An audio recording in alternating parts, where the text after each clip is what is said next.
반갑습니다. 오늘 저희 교당에서 법인절 행사를 하기로 했지만 코로나19의 재확산으로 인해 어려움이 있어서 비대면으로 법인절 법회를 보게 되었습니다. 그동안 법인절 기념을 해서 교도님들께서 한 달간 정성껏 사경을 한 노트를 오늘 법신물전에 전 교도님께서 올리기로 했지만 대표로 3분만 법신물전에 올리게 되었습니다. 이제 법회가 재개되면 그동안 정성껏 사경하신 사경 노트를 법신물전에 올리도록 하겠습니다. 올해는 유난히 긴 장마와 무더위 그리고 코로나로 인해 많은 국민이 고통을 받고 있습니다. 우리 교도님들 이러한 때 개인 방역을 지키고 건강관리에 더욱 힘써야 할 것입니다. 교당은 방역 수칙을 철저히 지키며 어려운 고비를 극복할 것입니다. 그동안 교도님들의 기도 정성으로 교당 이전의 문제도 조금씩 좁혀가고 있습니다. 우리의 마음을 합친 만큼 우리의 역사가 이루어질 것이며 법신물의 위력이 나타날 것입니다. 우리 교도님들의 정성된 관심과 일심의 기도로 저희 교당이 원만히 이전하여 정착될 때까지 기도로 함께해 주시기를 바랍니다. 오늘은 그리고 빠른 시일에 우리 교도님들과 함께 모여서 기도하고 성가 부르고 법회 볼 수 있는 그런 날을 기원합니다. 오늘 말씀은 지난 장마 기간에 느낀 감상과 법인 정신에 대한 말씀을 드리겠습니다. 유난히 길었던 올해의 장마와 집중호우로 천안천의 조형물이 무너지고 도로가 유실되는 등 장마의 피해가 눈에 띄게 많이 있어지는 것을 보고 자연의 위력에 다시금 놀라게 되었습니다. 그러나 그 와중에 저의 눈에 띄는 것이 있었습니다. 바로 우리가 잡초라고 하여 하찮게 여기고 귀찮게도 여기며 거들떠 보지도 않던 천안천의 풀들이었습니다.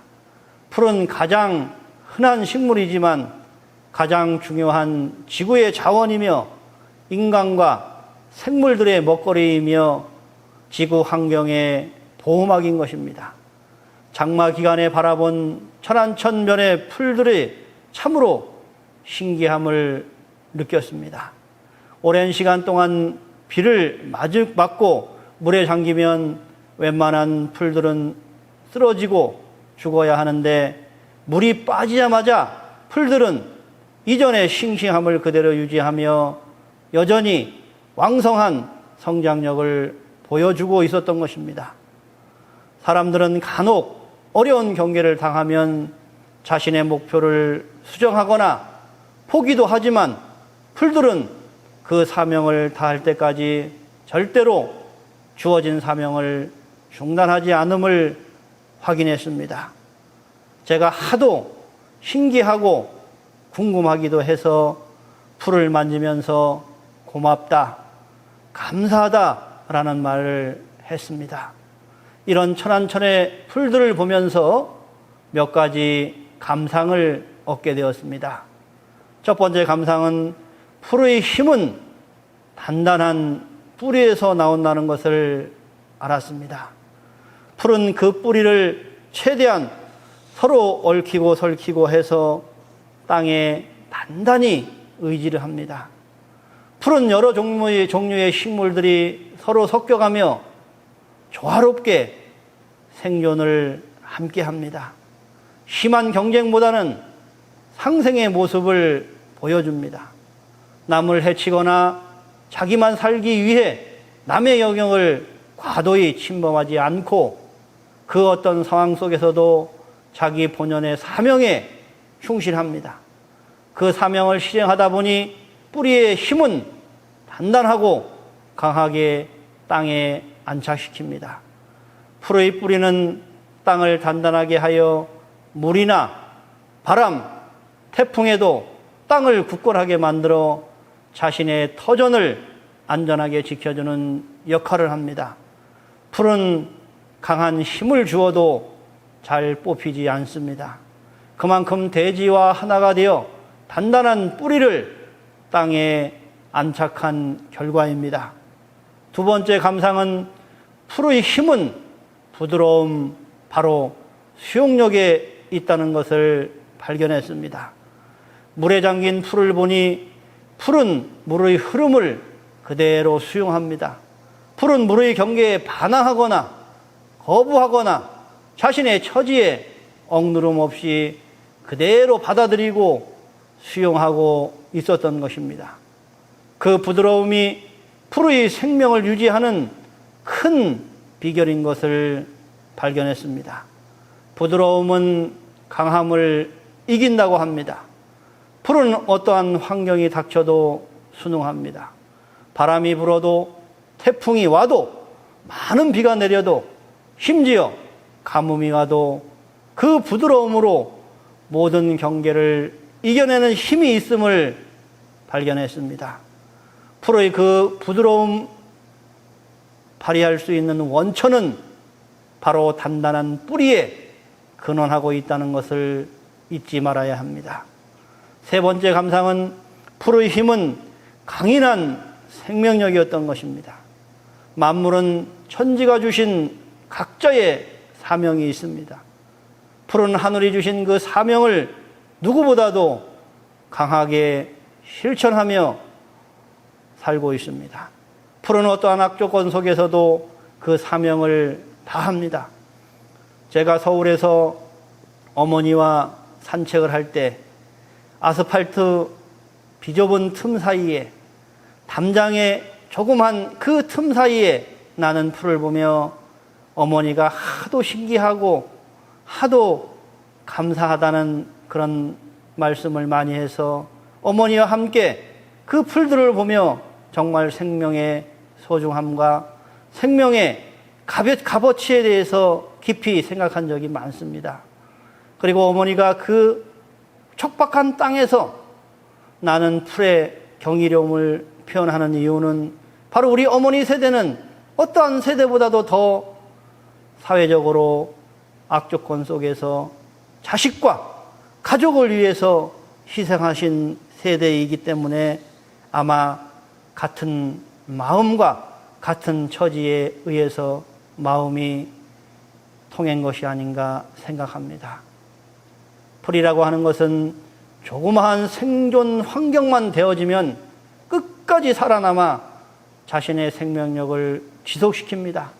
그리고 풀은 끝없는 번성의 천지가 주신 사명을 이어갑니다.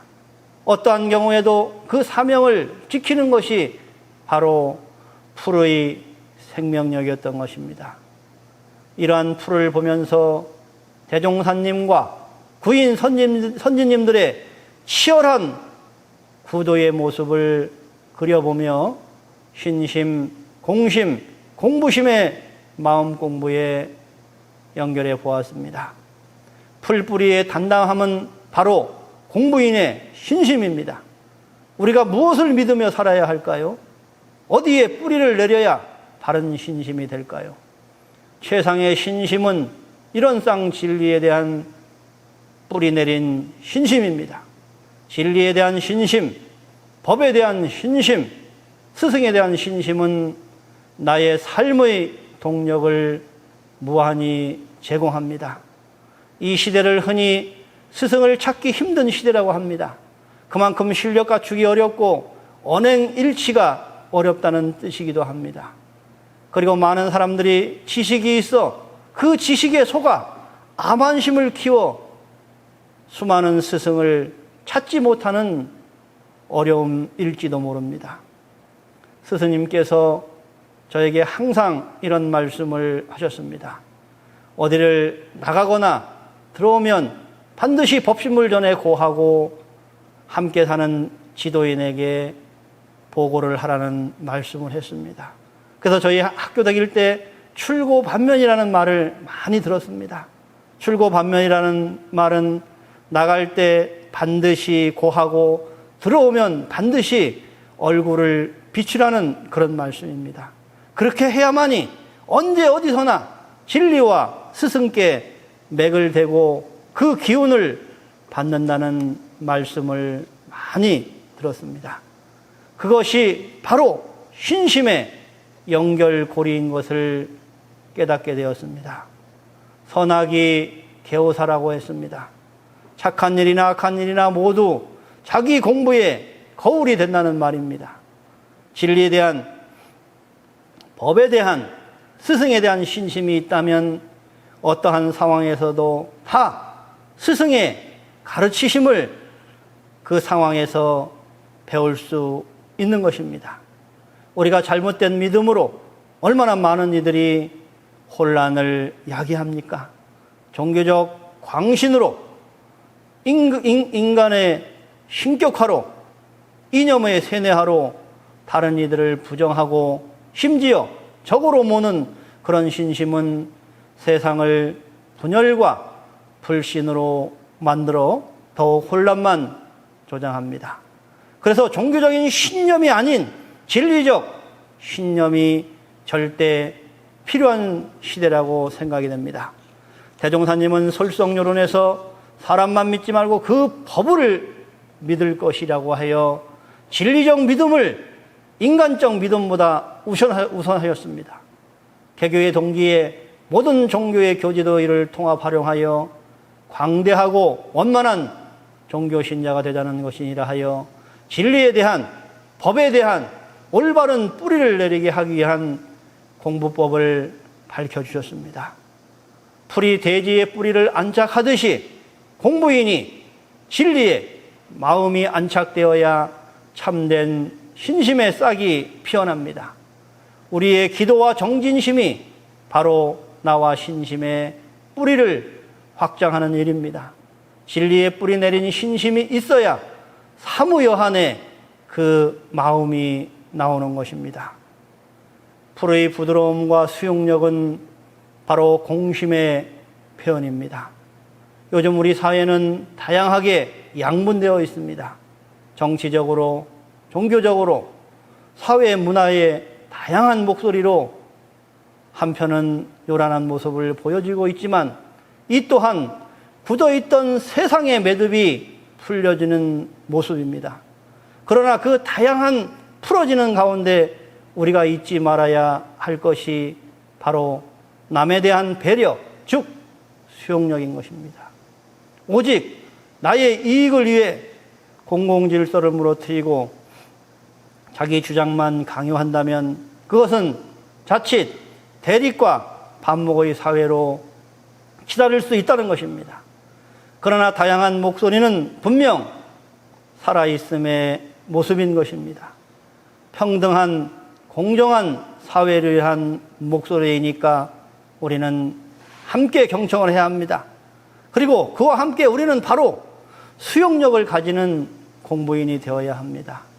공부인의 수용력은 바로 공심입니다. 공심은 나와 만물이 둘이 아님을 알 때 나오는 힘입니다.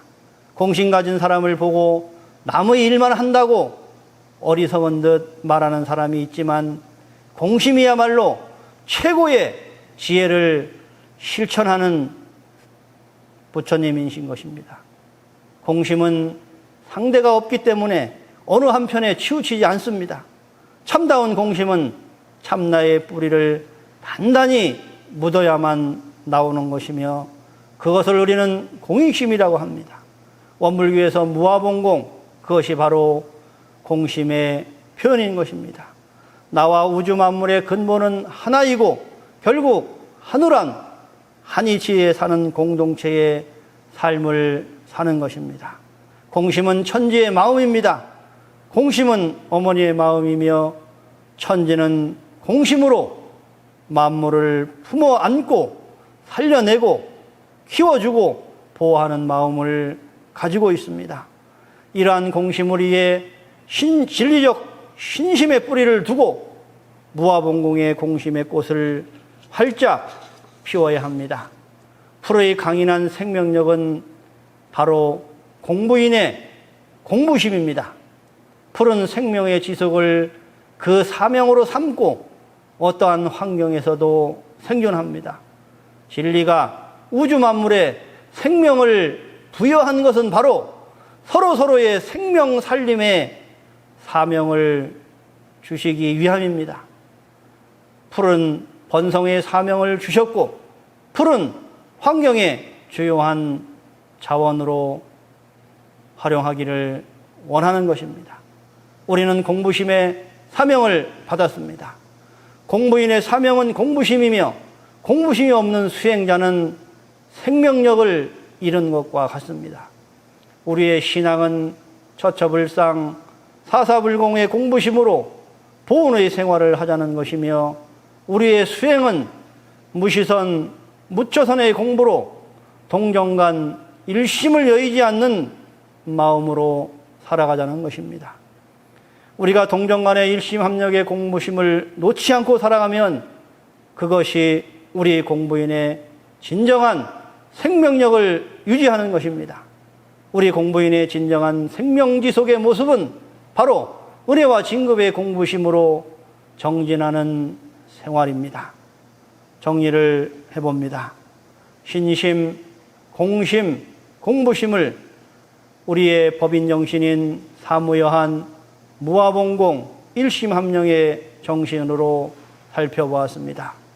이런 쌍 진리의 뿌리를 내리면 사무여한의 신심이 됩니다. 사무여한의 신심은 무아봉공의 공심으로 꽃이 핍니다. 이런 쌍 진리의 뿌리 내리고 무아봉공의 꽃을 피우기 위해 동정간 일심합력의 공부심으로 정진하는 것은 바로 공부인의 사명입니다. 이러한 법인정신의 실현이 바로 낙원세계 건설의 지름길입니다.